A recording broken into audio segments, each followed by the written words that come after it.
Kal.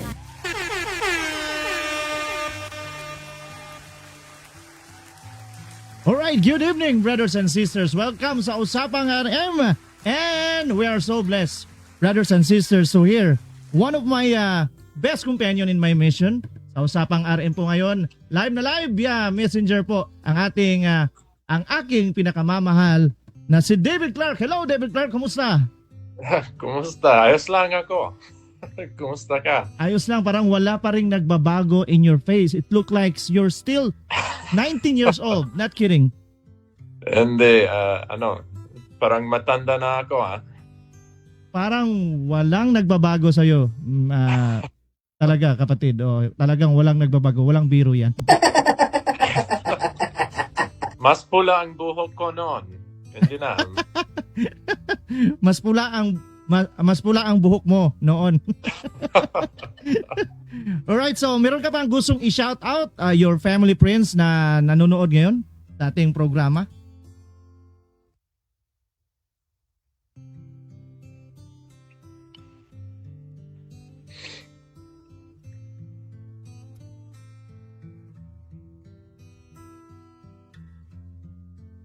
Hello, are you still there, Clark? Oo, nandito ako. Sorry, parang naka-off yung meron ka bang gustong i-shout out? Do you have a shout out or wanna say hi to all of your friends right now or your family? Salamat sa imbitasyon at salamat sa pasensya mo sa pangit kong Tagalog, pero masaya ako na nandito sa Liahona Radio kasama ng dating companion ko, si Elder Ilustrisimo, DJ Jess.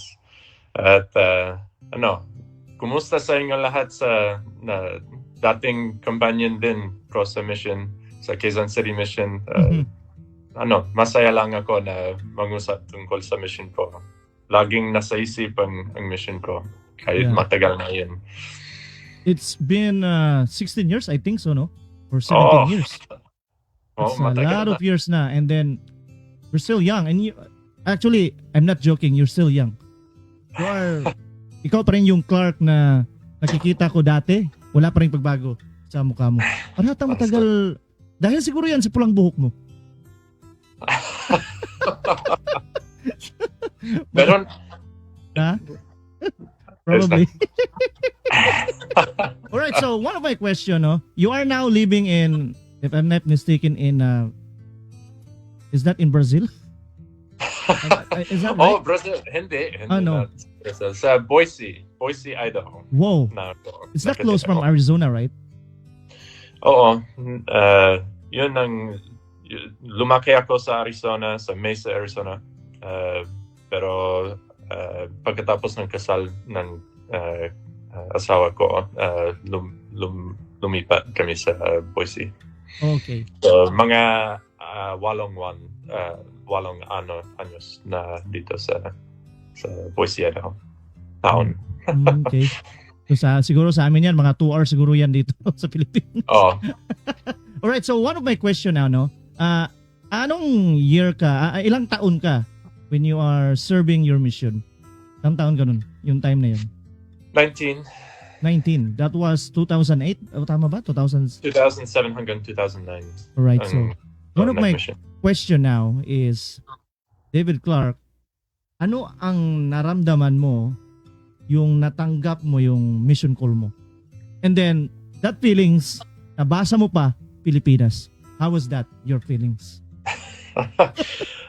Excited, tsaka takot rin. Kasi, nang buksan ang sulat galing sa Salt Lake City. At nabasa ko na pupunta ako sa Pilipinas. Sabi ko, sige, alam ko kung saan yun sa malayo sa Pilipinas. Naninig ko tungkol sa Pilipinas, pero wala akong alam talaga tungkol sa bansa na yun, sa bansa ninyo. Parang, so masyadong takot na ano itong Tagalog? Ano ba yan? Tagalog. Sabi ko, kasi hindi ko alam. Sabi ko, Tagalog. Ano yan? So, pero talagang masaya din. Natuwa ako na makapupunta ako sa sa ibang bansa, ipangaral ang ebanghelyo sa mga tao na magkikilala pa. Pero alam ko na galing sa Diyos ang call ko na mapunta sa Pilipinas. So, natuwa talaga, pero takot din. Hindi ko alam kung anong mangyayari sa akin, kung anong mararanasan ko, kung paano ako matuto na mag-Tagalog. Kaya ko ba? You have no idea with the language during that time. Or baka nag-study ka na noon. Basta may Google na noon eh. May Google na ba noon? Nag-search ka na siguro. Hindi pa.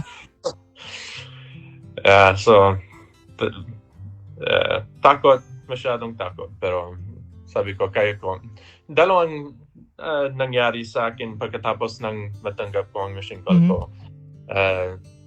Isa, nag-order ako ng isang aklat ni Mormon sa Tagalog, di ba? Tuwing gabi, bago ako matulog, basahin ko ang aklat ni Mormon. Hindi ko alam kung anong binabasa ko kasi sa Tagalog yun. Pero kahit nga, parang kaunti-unti na mabawasan ang takot ko tungkol sa wika, tungkol sa pupuntan ko kasi parang nasa sa akin na ang Espiritu Santo dahil lang binabasa ko sa mission language ko sa aklat ni Mormon. So talagang nakatulong ito sa akin na mabawasan ang takot kahit konti. Ganyan din, so malaking pamilya ko, may 6 kami lahat. 3 lalaki, 3 babae. Ang 2 lalaki ko, yung kuya ko, nag-mission siya. Ang pangalawang kuya ko, so Andy, ang pangalan ng ang kuya ko, tapos ang Alan ang iba. Silang 2 nag-mission bago ako. Nag-mission isa sa Mexico, nag-mission ang iba sa Brazil. Pagkatapos ng mission nila, kapag umuwi sila, marunong silang mag-Spanish. Akala ko Tagalog. Hindi pala. Mag-Portuguese. Sabi ko, kung kaya nila, kaya ko rin. Parang mas malakas ang pananampalataya ko na kaya kong marunong mag-Tagalog dahil ginawa nila. So, hindi silang marunong mag-Tagalog, pero Spanish at Portuguese. Sabi ko sa na kaya ko yun. Yung Tagalog ba ginagamit mo ba dyan sa inyo? Hindi ba? Hindi. Hindi mo ginagamit. Merong mga Pilipino sa work ko. Pag minsan makausap ko sa kanila, pero wala masyado. Alright, so thank you sa pag-share. So the next question is, you are now in the mission field, during that time, 2007. Ano yung sa 2007, 2008, 2009, that 2 years, what are those memorable experience sa mission na hindi mo makakalimutan? Kasi there's a lot of experience, but what are those experience na hindi mo makakalimutan? Marami, di ba? Sa loob ng 2 taon, maraming magagandang karanasan na. Pero kung kailangan kong pumiliin ng isa, siguro may nangyari sa pangalawang area ko sa Gente de Leon. Noon tayo nakilala, di ba? Oo, doon. Sa Valenzuela Zone, Gente de Leon Ward. Meron tayong isang apartment sa harap ng Iglesia ni Cristo. Yeah, that's crazy. Ano mo ba yan? Oh, yeah. At doon sa area na yun, naging companion ko si Elder Balef. Ang companion mo, di ba? Si, Elder Balef. Elder Tormes. Yun. What about that? Guwapo ka. Guwapo pa rin din. Sa area na ito, bali, may nakilala siguro ito muna. So, nagkaroon tayo ng isang zone conference At sa zone conference na ito, sabi ni President Ho Ching sa ating lahat na hindi dapat tayong umuwi sa bahay hanggang 9 p.m. Huwag kang umuwi maaga dahil wala kang magawa basta mangaral ang ebanghelyo hanggang sa 9 p.m. Huwag kang umuwi maaga, sabi ni President Ho Ching. So, isang gabi pagkatapos ng zone conference na yan, na-cancel ang isang appointment, ang huling appointment namin sa araw na yun, kami ni Elder Val.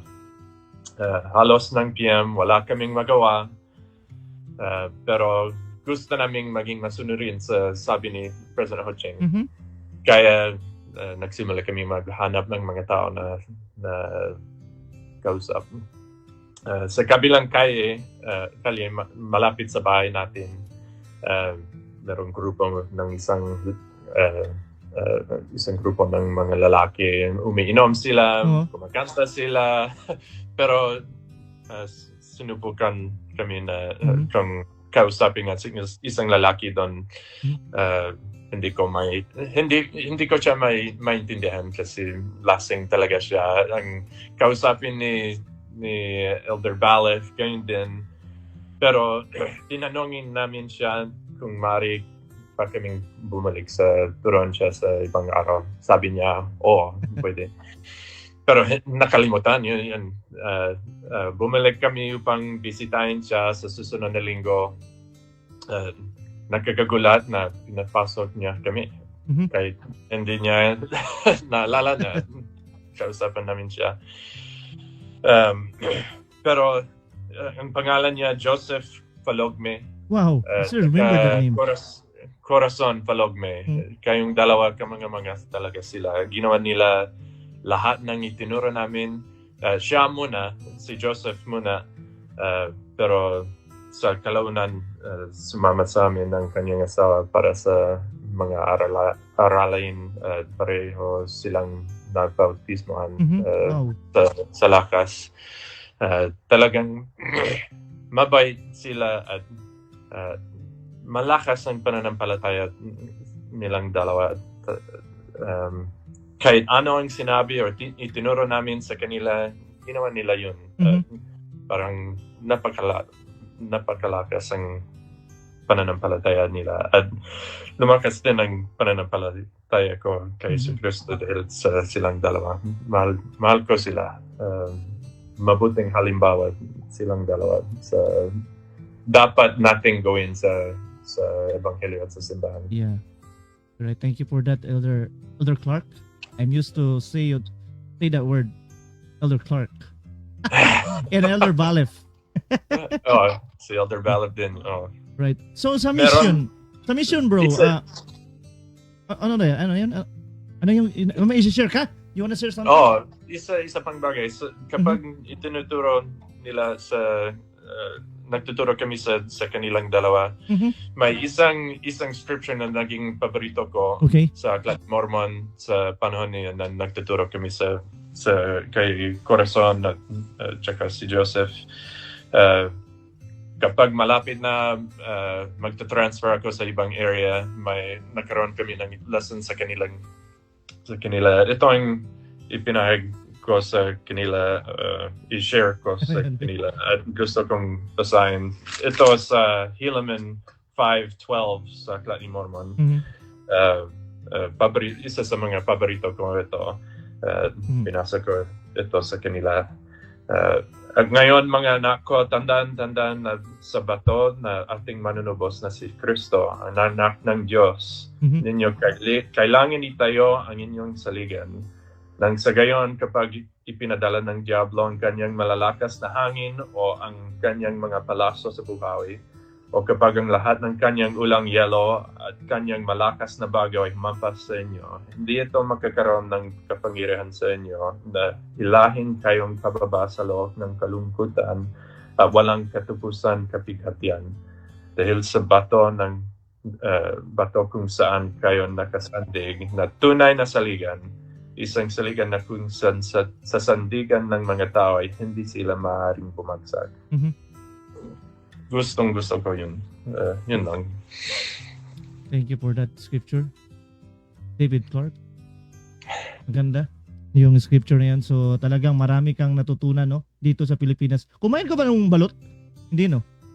Oh, Kumain ka? dito sa Amerika? Sa first Oo. area mo. Sa first area mo dati kumain ka, di ba? Pero dyan sa Amerika, kumain ka. Oo rin. Meron, Teka. pero mahirap hanapin ang balot dito. Pero meron. Meron din balot dyan. Right, my question.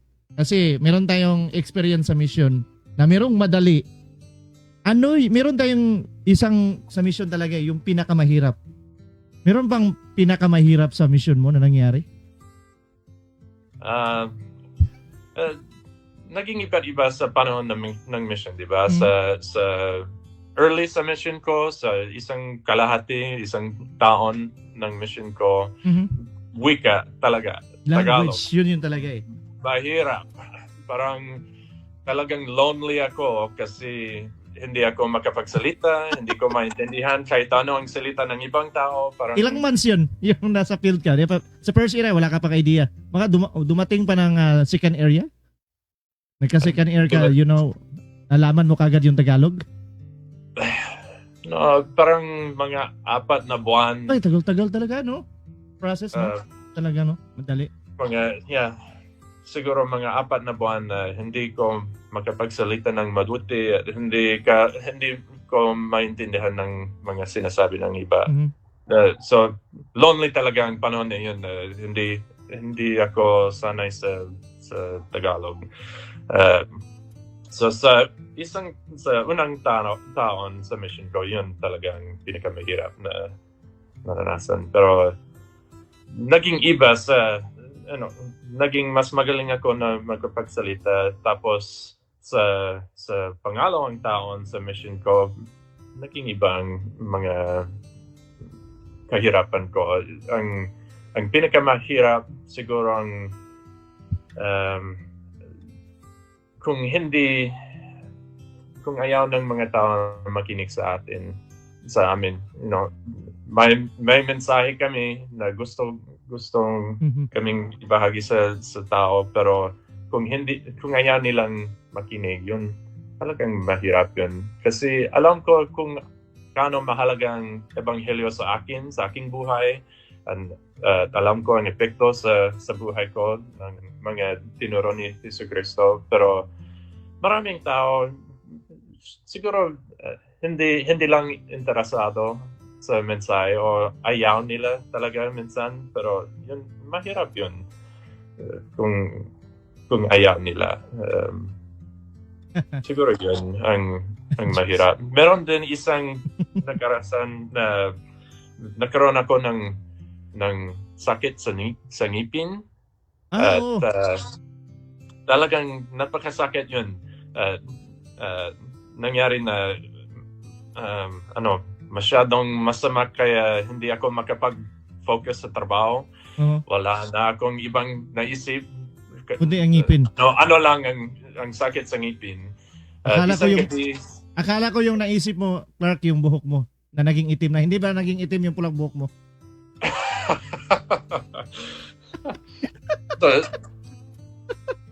Hindi ba? Bakit kaya hindi naging itim yung buhok mo, no? Parang hindi na naging pula ngayon. Parang brown na, no? Masyadong sad ako na hindi pa hindi pa bulok or pula katulad noon. Pero uy, sino to? Parang apo eh. Pero alala mo ba to sino to dito? Anong event to? Sino tong lalaki? Si Elder, ano ba to? Nakalimutan ko na to sila eh. Ang missionary, ang kasama ko? Sino yan? Elder Mason. Elder Mason, okay, right. Taga, Kumpinin mo to dati, no? Si Mason?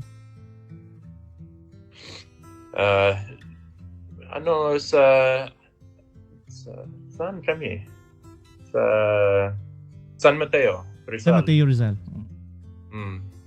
So, isang transfer lang at umuwi siya pagkatapos ng naging companion ko. Oh, this one. I like this photo, dude. Yun ang necktie mo ngayon, di ba? Yeah, oh. Ito Suot pa mo rin. yun? Walang pagbabago. Hindi ko nga nilaban tong necktie na to. Para lang maalala ko lahat yung baho ng mission. Oh. Pero naalala mo yung necktie na binigay mo yung orange? Nandyan pa. Hindi ko inano yun. May binigay ka sa aking remembrance na necktie na yung orange na stripe. Dito pa sa akin. No? Oh, maganda yun. Now, my question. Biggest change, pagbabago. Up.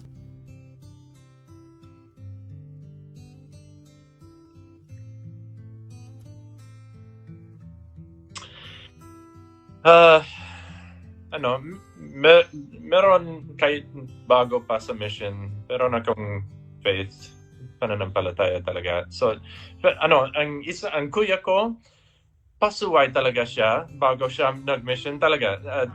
Hindi, parang ayaw nila sa mga bagay sa church siguro.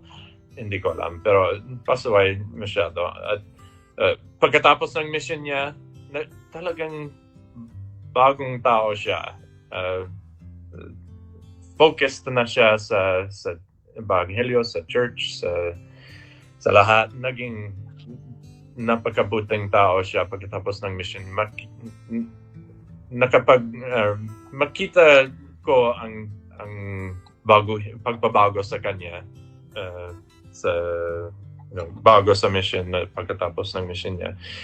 Hindi ganon sa akin, parang nagbabasa ako sa mga scriptures ko bago sa mission during sa mission at pagkatapos din mga ganon bagay na walang malaking pagbabago sa akin na ganon. Pero ang nabago sa akin siguro ang patotoo ko na kayang magbago ang tao. Parang nakita ko maraming tao sa mission ko na narinig nila nakinig. Pasensya muna sa Tagalog ko.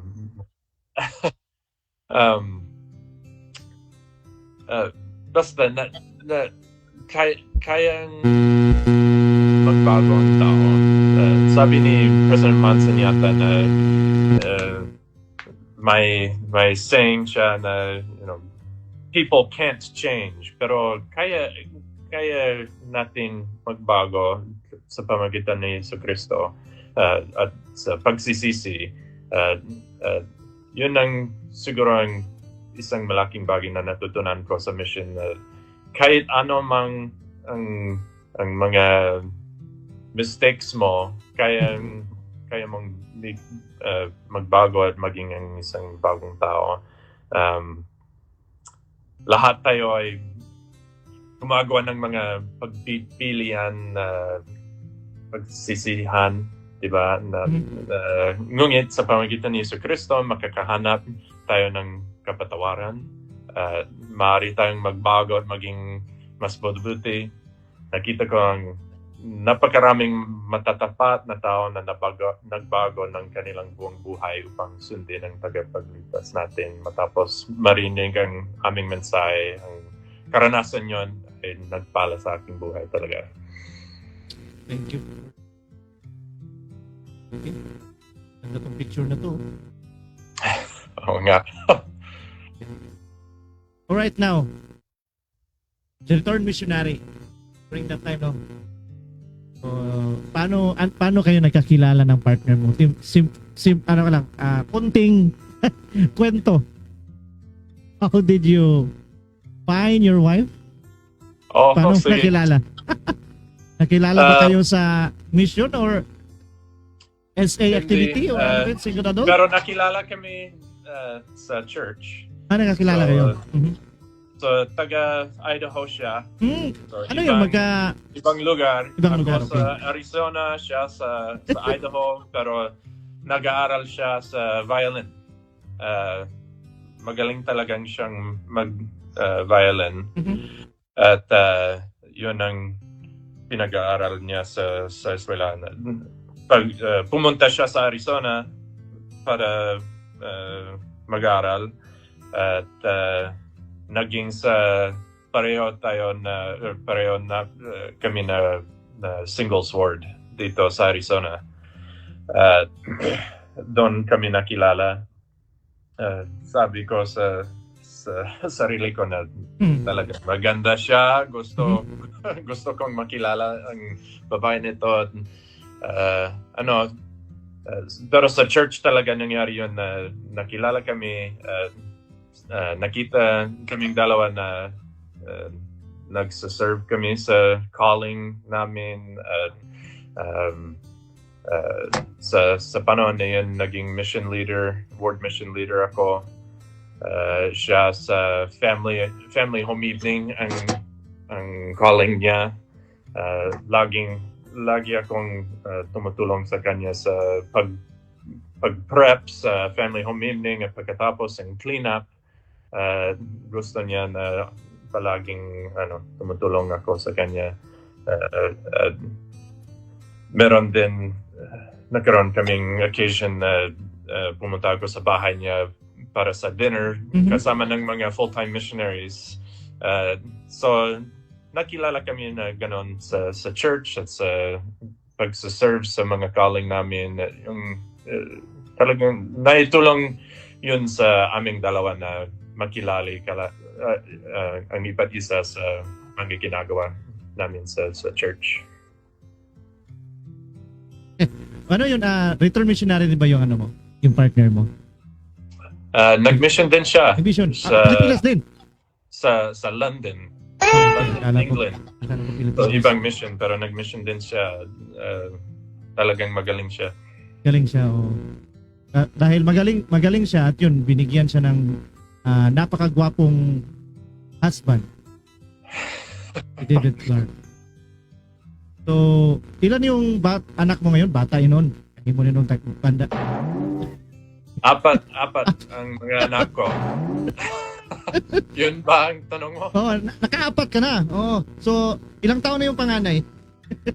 8 years old. Nabinigyan siya noong June. So, 8 na siya. Ang pangalan ko. Ang pangalan niya, John.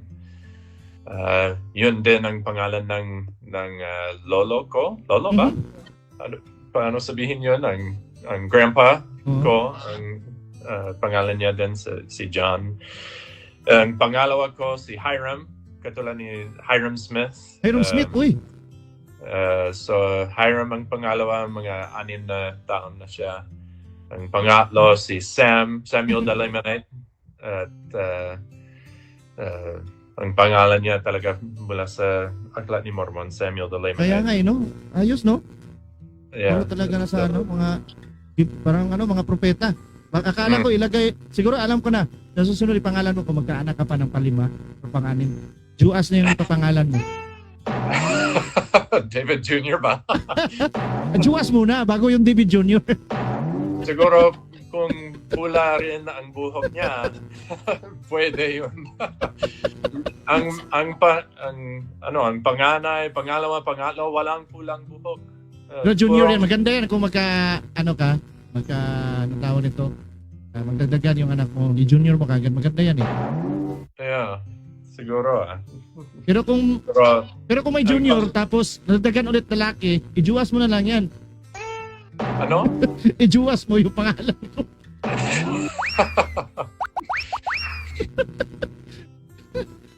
Siguro dapat tawagin ko siya babae ang pang-anim or pang-5.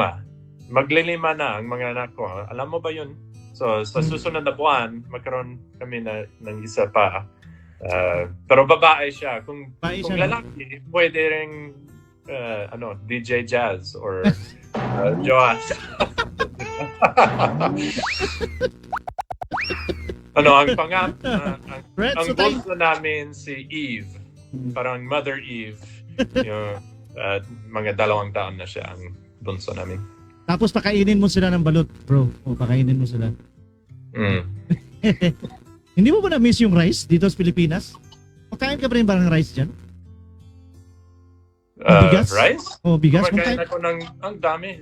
Araw-araw kumakain kami ng rice. Ano? Talaga? Pero dati hindi ka kumakain yun, hindi ka nakapunta sa Pinas, no? Wala. Ay, konti lang. Siguro. Konti lang. But now, Kumakain kami din rice dito, pero hindi katulad ng sa Pilipinas. Araw-araw. Bawat meal, kumakain ng rice.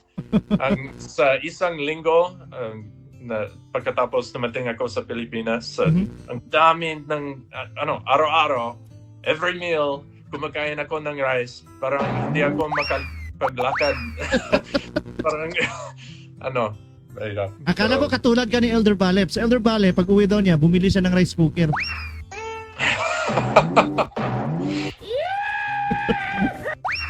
Bumili daw siya ng rice cooker. Oh, bakit bumili ka ng rice cooker? Tapos sa Pinas daw. Kabukuhan talaga to si Elder Balep. Bitaw, ano yung maipapayo mo ngayon sa mga viewers natin ngayon? No? Alam ko may mga viewers tayo. Mga magmi-mission. Ano yung maipapayo mo sa mga magmi-mission or nag-prepare ng kanilang mga mission? Masaya talaga mag-mission. So, basta mag-mission ka at maghanda ka ngayon. Siguro, may dalawang bagay na pwedeng gawin para maghanda sa mission. Pero ang pag-aaral ng Aklat ni Mormon at ang pag-aaral kung paano tumanggap ng paghahayag. At napakahalaga yun. Alam natin na sa mission, kailangan mong marunong kung paano matanggap ng paghahayag mula sa Diyos para sa mga tao na tinuturo or sa mission. Kasi hindi natin alam kung ano ang kailangan nila, hindi natin alam kung anong nangyayari sa buhay nila, o kung ano ang dapat nating sabihin sa kanila para maging mas malakas ang pananampalataya nila kay Yesu Cristo. Pero alam ng Diyos lahat na mga yun. So kailangan malaman kung paano tumanggap ng paghahayag. Yun din ang sinabi ni President Nelson, di ba? Sabi niya yun, napakahalaga yun. Pero maghanda ngayon. Magbasa sa Aklat ni Mormon araw-araw at magiging isang karanasan sa pagbabago ng buhay mo kung handa ka ngayon. Wala nang mas sasarap na pakiramdam kaysa malaman na ginagawa ninyo ang gawain ng Panginoon at pinagpapala ang kanyang mga anak at pagpapalain ka niya sa natitirang bahagi ng iyong buhay para sa iyong paglilingkod sa mission. So maghanda ngayon, magbasa sa Aklat ni Mormon araw-araw, matuto kung paano tumanggap ang paghahayag mula sa Diyos. Yun.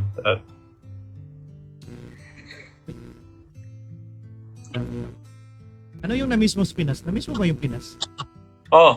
Na-miss mo? Di nga. Banana ketchup ang nami-miss ko. Wala dito. Is that your favorite? Sabi Yung banana ketchup? Oo nga pala, no? Kumakain ka pala ng Pero mahirap hanapin ng banana ketchup. Pero meron din sabi ko sa mga anak ko, kailangan mong tikman na to. Pero ayaw nila. Parang, sabi ng mga anak ko, kadiri yun na. Hindi, masarap ito. Merong bago dito. Merong bago dito, Elder Clark. Merong bago dito sa Pilipinas. Di ba, ano yung banana ketchup? Ngayon may bago na, kamuting kahoy ketchup. Oo.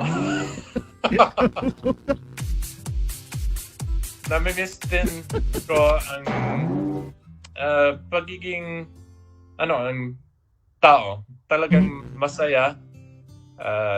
Hindi dito mas masaya din, mabait ang mga tao dito, Mhm. pero hindi katulad ng mga Pinoy. Kahit anong nangyayari sa buhay, ngumingiti at masayang mga Pilipino. Ganon talaga. Namimiss ko ang mga Pilipino. May na-meet ka bang Pinoy dyan sa inyo? Dyan sa... Marami rin, pero sa trabaho ko meron. Meron siyang Pinoy.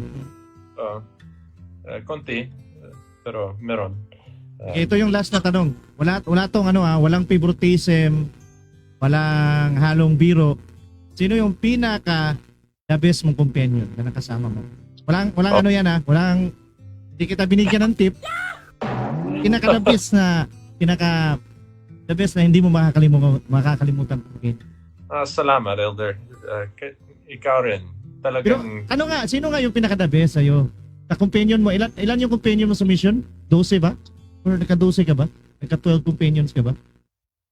marami, mga 14 yata. Halos bawat isang transfer may nagkaroon ako ng isang bagong companion. Right, so sa dami nun na companion mo, sino ang pinaka the best nun? Ikaw!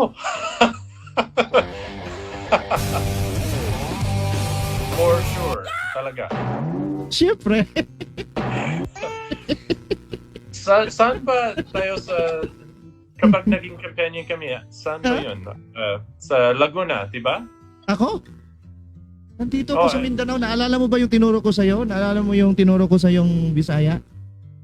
No, hindi. Alam ko yun. Pero kapag naging missionary companion kaming dalawa, sa anong area natin? Sa ano tayo noon? Sa Laguna, di ba? Laguna, yun. We were zone leader Angono. during that time. Angono. Oh, diba? Angono Rizal. Zone leader tayo noon nagkasama tayo. Magaling ka na Naalala magtagalog ko, mo, sobra. Kapag dumarating tayo sa isang bahay, may ginagawa mo lagi. Naalala mo ba ito? Sino? Naalala ko na pag dumarating tayo sa bahay, ito ang ginagawa ko. Palagi, parang nag-announce ka na Sa mukha. dumarating tayo sa bahay. Nagkakatawa. Mr. Bean yun eh. Kay Mr. Bean yun. Kay Mr. Bean yun. Yung naalala mo na gumagano ako. Tuturutututu. Oo. Nami-miss ko yun. Naalala ko yun. Naalala mo pala yun. Naalala mo yung ginaganon ko yung buhok mo. Parang manok. Oo. Yung Pero- parang manok, ginaganon ko yung buhok mo. Tapos gumaganon daw. Meron din isa pang karanasan or isang bagay na ginagawa mo palagi kapag naging kasama tayo. Araw-araw, pag lumabas tayo sa bahay, sasabihin ko sa akin, anong gagawin tayo ngayon, Elder? Anong gagawin natin? Sasabihin ko, parang Ayusin mo yan, ha? nawawala sa akin ang Tagalog, pero parang anong gagawin natin ngayon, Elder? Oh. The same thing we do every day. Try to teach the gospel to everyone. Yun. parang ganun. Ganun talaga, oh. Pero, ganyan talaga ang buhay. Pero, meron tayong pinaka-the-best companion. Salamat at kuyo. Hindi sa Elder Valley pa. Baka sabihin mo kay Elder Valley yan. Alright, thank you ng marami, David Clark, sa pag-unlock mo sa amin ngayon dito sa Usapang Arim sa Liyaho na radio. I know na busy ka. Apat pa naman yung anak mo, di ba? So busy yan. Thank you talaga na marami. May time ako para sa ganitong bagay. Grabe, nakakamiss, no? Kailan. Nakakamiss yung mission, no? Mm. Nakakamiss, no? Yeah. Meron ba sa sa buhay mo na kahit nandun ka sa mga lugar na yun, naalala mo yung mission mo? Meron talaga? Araw-araw. Lagi kong iniisip ko ang mission ko talaga. Sa totoo, walang biro. Halos bawat araw may naisip ko na isang bagay na naalala ko tungkol sa mission ko na ganun talaga. Yun talaga, no? And then you're going to share it sa Yung, ayan, tanong ko lang, tinuturuan mo ba yung Tagalog yung mga anak mo? Konti lang. Kunti lang? Pero nagsasalita ako sa Tagalog sa bahay ko minsan. Sabi nila, anong sinabi mo? Sabi ko, ibig sabihin na yun. Mga mahalagang bagay na tungkol parang isa sa kamukhang unggoy. Ganon. Naalala ko yung ginanon kita, this is Elder Clark. He's very hungry. He's gonna eat something. Maraming salamat sa invitation na ito. Right, thank you din. Thank Gawin you. ito. So hopefully no na we will be blessed, no? Alam ko marami pa tayong trial sa buhay natin. Sana ay yung mga natutunan natin sa mission, lalo na sa iyo, no, na ma-apply mo. Kasi 4 yan sa iyo. Sana may ma-assign dito sa Pilipinas na clerks. Sana meron, no? Yun ang sinasabi ng panganay ko na gusto niyang mag-mission sa Pilipinas, katulad ko. Wow. At para kayong dalawa, magtatagalog yun, no? Sabi ni Albert Pacardo, naalala mo si Albert Pacardo, shoutout daw. Tapos, ito na lang, simpleng tanong ko. Ako, konsidera mo ba na the best ang Quezon City mission? Oh. No? Best talaga yung Quezon City mission. The Walang best. katulad yan. Oo. The best Quezon City. Right, so ngayon, before tayo mag-log out, no? Or magtatapos yung programa natin, kantahin natin yung isa sa na-miss nating kanta. Ano yung na-miss nating kanta? Ang paborito ko? Ano yun? Yung kinakanta natin palagi, Tagalog. Sa mission. Yung palaging kinakanta natin. Called Ano to yun? Serve? Called to Serve. We will going to sing that one now. Tagalog Sige. kayong dalawa. Kasi palagi tayong kumakanta. Naalala mo yun? Kumakanta tayo. Tapos punta tayo investigator, kumakanta tayo. Di ba tayong dalawa yun? Naalala ko yun. Oo. Naalala mo yan. So ngayon kakantahin natin yung Call to Serve kasi kasabay kita ngayon eh. Sige. Ready? Ready? Sing!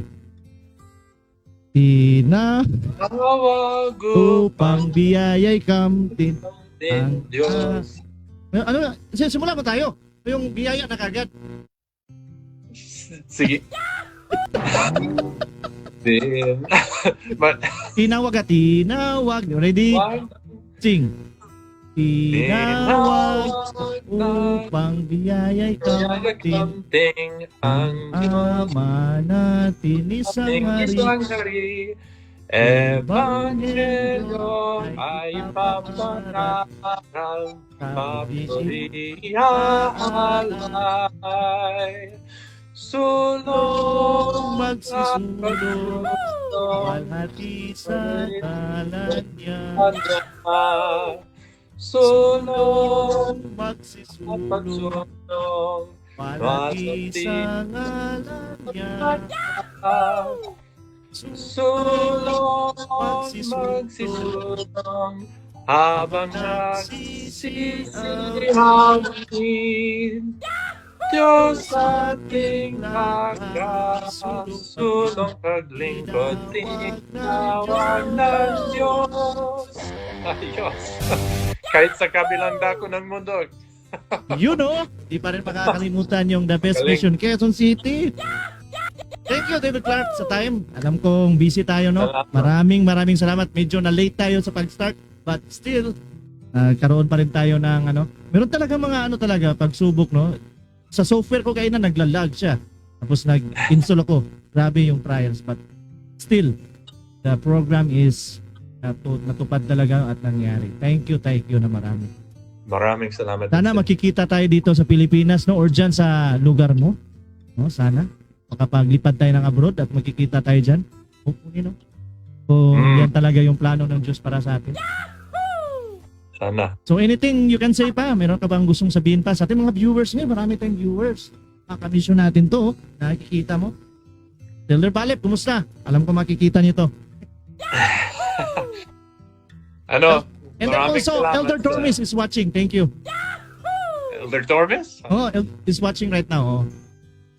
Louis Sasing Balaba, shoutout natin. Ito yung pinaka-the best na ano din natin, na mga viewers dito sa Liahona.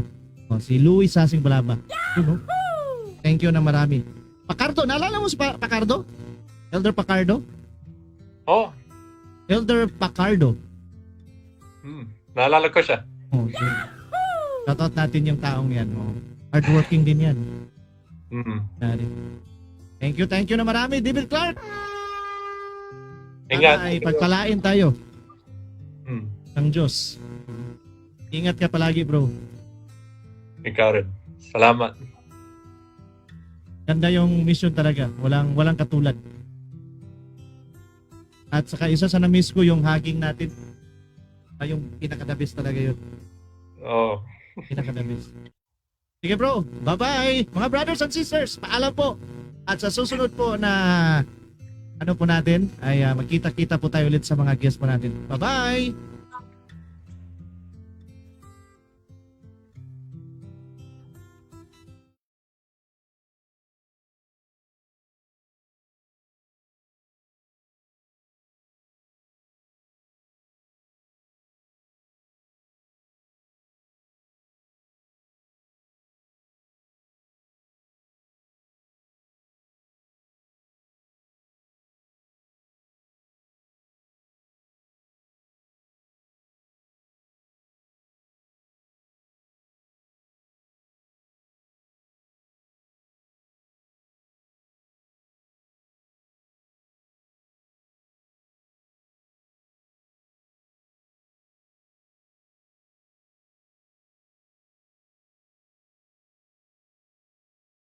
KG Jazz and Nata Jules, Alaya Honor Radio.